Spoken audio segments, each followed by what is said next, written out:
Hello વિદ્યાર્થી મિત્રો, Radhe Radhe.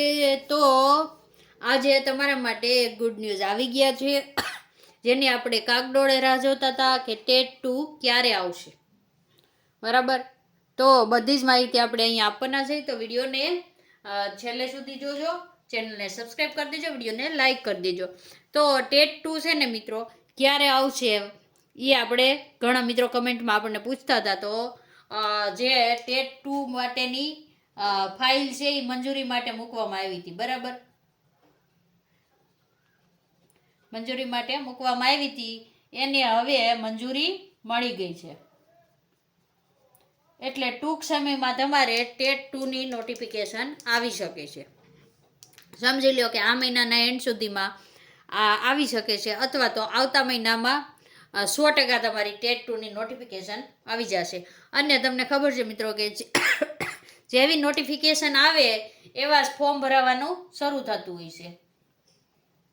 Form શરૂ થશે ભરાવાનું, અને ફોર્મ ભરાવાનું શરૂ થશે એટલે તરત જ 45 દિવસ જેવો આપણને સમય આપે છે. આપણે ગઈ ટેટમાં જોઈએ તો અભ્યાસક્રમ બદલી ગયો હતો, અને પછી તમને 45 દિવસ જેટલો સમય આપ્યો હતો અને તમારી એક્ઝામ આવી ગઈ હતી. તો આ વખતે પણ ટેટ 2માં એવું થઈ શકે છે. એટલે સમજી લો કે જેથી નોટિફિકેશન આવે ને મિત્રો, તે દિવસથી 60 દિવસમાં તમારી પરીક્ષા આવી જશે. 60 દિવસની અંદર તમારી પરીક્ષા 99.99% આવી જશે. જેવી નોટિફિકેશન આવીને ફોર્મ ભરવાનું ચાલુ થશે એવી જ 60 દિવસની અંદર તમારી પરીક્ષા આવી જશે. તો જે મિત્રોને ટેટ 2 ની તૈયારીનું કે દિવસને આપણે કમેન્ટમાં પૂછતા હતા, એ મિત્રોને કહેવાનું કે હવે આજથી ટેટ 2 ની તૈયારી ચાલુ કરી દેજો. અને જે મિત્રોને આપણી સાથે લાઈવ ક્લાસમાં ભણવું હોય તો અત્યારે આપણે સાંજે 8:30 વાગ્યે ગુજરાતીના સમાનાર્થી શબ્દ ભણી રહ્યા છીએ, જે 6 થી 12 ધોરણના છે. તો સાંજે 8:30 વાગે આપણી સાથે જોડાઈ જાજો. બરાબર, હવે તમને એમ થશે કે ટેટ 2 નું તો થઈ ગયું, ટેટ 1 ક્યારે આવશે? તો જેવી ટેટ 2 લેવાઈ જશે ને મિત્રો, બરાબર, એવી ફરીથી ટેટ 1 આવી જશે.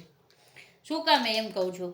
તો તમે શિડ્યુલ જુઓ, પહેલાં છે ને ટેટ 1 આવી હતી. આપણે ગયા વર્ષનું શિડ્યુલ જોઈએ તો ટેટ 1 આવી, પછી શું આવી તો કે ટાટ એચએસ આવી, એના પછી ટાટ એસ આવી, જેની મેન્સ હજી મિત્રો બાકી છે. અને આના પછી તમારી ટેટ 2 આવી. હવે ટેટ 2 અહીંયા લેવાઈ જાય એટલે આખું શિડ્યુલ છે એ પૂરું થઈ જશે. જેવું આ શિડ્યુલ પૂરું થશે એવું સરળતાથી શું થાય? રિપીટ થશે. શું થશે? રિપીટ થશે. એટલે ટાટ હાઈ સેકન્ડરીનું આવતા મહિનામાં રિઝલ્ટ પણ આવી જશે તમારા મિત્રો. અત્યારે આ ટાટ હાઈ સેકન્ડરી છે, જેની મેન્સ આપણી પૂરી થઈ ગઈ છે, એનું પેપર ચેકિંગ પણ અત્યારે ચાલુ થઈ ગયું છે. એટલે આવતા મહિનાના એન્ડ સુધીમાં તમારું તે મેન્સ છે એનું રિઝલ્ટ પણ આવી શકે છે. બરાબર, એ રીતે તમે જોવો તો આ શિડ્યુલમાં પરીક્ષા લેવાશે. અને આલખેરે કેમ ટેટ 1 લેવાશે? તો ટેટ પરીક્ષા છે ને મિત્રો, ટેટ વર્ષમાં 2 વાર લેવાની છે. વર્ષમાં 2 વાર લેવાનો સુપ્રીમ કોર્ટનો આદેશ છે. આપણે નથી કહેતા. શું કીધું તું? 2 વાર વર્ષમાં લેવી. પણ મિત્રો એક બીજા રાજ્યમાં હમણાં જ 10મા મહિનામાં મારા ખ્યાલથી શિક્ષકોની અલગ ટેટ લેવાની નોટિફિકેશન આવી ગઈ છે. કયા રાજ્યનું હતું એ નામ હું ભૂલી ગઈ અત્યારે. બરાબર, તો એની નોટિફિકેશન છે ને મિત્રો આવી ગઈ છે કે શિક્ષકોની અલગથી ટેટ લેવાશે. તો હવે ગુજરાતમાં પણ આવું થઈ શકે છે. શું કામ હું આમ કહું છું કે આ ટેટ છે ને એ જો બધા શિક્ષકોની ને જે નોકરી લેવાના છે બધા ઉમેદવારોની સાથે આવે તો સારું જ કહેવાય. પણ ના આવે તો શિક્ષકોની કેવી આવશે? શિક્ષકોની અલગ ટેટ આવશે. શિક્ષકોની અલગ ટેટ આવશે. પછી ટેટ 1 હોય કે ટેટ 2 હોય, બંને અલગ આવી શકે છે. હવે તમને મિત્રો એમ થશે કે તો ટેટ 2 નો અભ્યાસક્રમ બદલાવાનો છે. તો જે મિત્રો ખાલી ટેટ 2 દેવાના હોય એને કહેવાનું કે અભ્યાસક્રમ છે ને તમારો બદલી ગયો છે. જે 2023નો હતો ને એના બદલે ટેટ 2 નો અભ્યાસક્રમ છે એ તમારો બદલી ગયો છે.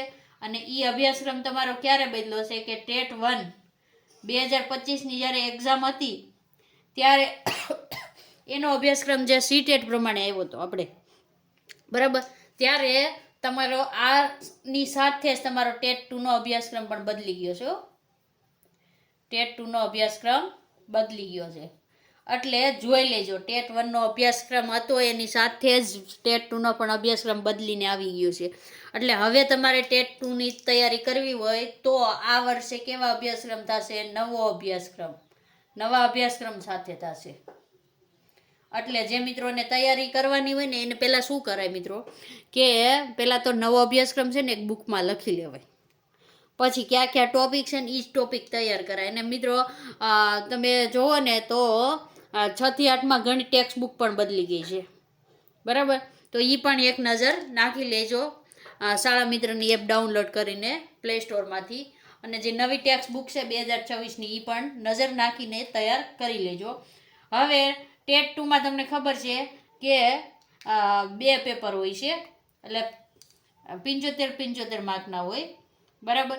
એક તમારે જો મેન વિષય હોય એની હોય, અને આ બધાને જનરલ પેપર હોય, કે જેમાં બાળ મનોવિજ્ઞાન છે, પછી રિઝનિંગ છે, ગુજરાતી છે, ઇંગ્લિશ છે, એ બધુંય 75 માર્કની અંદર પૂછાતું હોય છે તમારું, બરાબર? શિક્ષણનું કરંટ અફેર પણ આમાં આવશે, એ પૂછાતું. અહીંયા વિષયવાર પૂછા, જેને ગણિત વિજ્ઞાની છે એને ગણિત વિજ્ઞાનનું 75 માર્કનું હોય છે, ભાષાવાળાને ભાષા હોય છે, સામાજિક વિજ્ઞાનને સામાજિક વિજ્ઞાન છે. પણ આ વખતે મિત્રો આમાં પદ્ધતિશાસ્ત્ર પણ આવી જશે. પદ્ધતિશાસ્ત્ર ભાષાવાળા હોય તો એને 4 ભાષાઓ આવે તો 4 ભાષાનું 5 માર્કનું પદ્ધતિશાસ્ત્ર ગણો ને તો 20 માર્કનું પદ્ધતિશાસ્ત્ર આવશે. કેટલું? 20 માર્કનું પદ્ધતિશાસ્ત્ર આવશે. અને બાકીનું જે વધ્યું એ તમારું વિષય વસ્તુ આવશે, જે ટેક્સ્ટ બુકમાં આવેલું આવશે, બરાબર? તો એ રીતની તમારી ટેટ 2ની તૈયારી આજથી ને શરૂ કરી દેજો. અને આપણી સાથે જોડાવ હોય તો સાંજે 8:30 વાગે લાઈવ લેક્ચરમાં જોડાઈ જજો. જો માહિતી સારી લાગી હોય તો વિડીયોને લાઇક કરી દેજો, ચેનલને સબસ્ક્રાઈબ કરી દેજો. વિડીયોને પૂર્ણ કરીએ છીએ. રાધે રાધે.